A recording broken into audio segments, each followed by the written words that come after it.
जोहार छत्तीसगढ़। ये वीडियो हा आम छत्तीसगढ़िया बार एक सीख हरे सबक हरे। अब जागो काबर की जेन बात ला कहना जावा था नकटी गांव के जेन 40 साल से बसे रही से आज जलवा जलवा करके घर पुरिया बनाए रही से, लेकिन आज सत्ता सरकार हा घर पुरिया तोड़ दी से। काकर बर टोरिस गरीब के घर ला तोड़ के विधायक कॉलोनी बनाबो कहत काहे विधायक मन बर कोनो जगह नहीं मिलिस। आप सोच के देखो सरकार का करत और ला टोरे बर 1000 पुलिस बल लगा है और वो टोरैया के हाथ नहीं कापत है।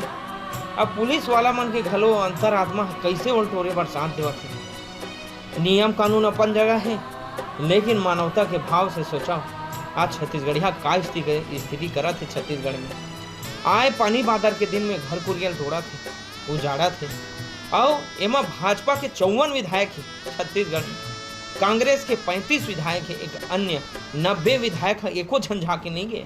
11 सांसद है। तो आम छत्तीसगढ़िया से मैं निवेदन करत हूँ जागा और छत्तीसगढ़िया तभी बाँच पाही जब छत्तीसगढ़ से दोनों राष्ट्रीय राजनीति ला दिल्ली भेजे जाही।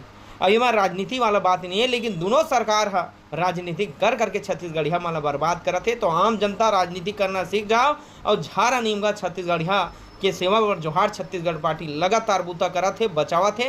आवाज बचाए बर निकले रही समीत बघेल हा तो आज 7 महीना से ओला जेल में धांधे है। तो मैं जम्मो छत्तीसगढ़िया समाज से निवेदन करत भाई हो आगू आओ और लड़ो, एक दिन अपन स्वयं की सरकार बनाओ। जोहार छत्तीसगढ़, जय छत्तीसगढ़ महतारी।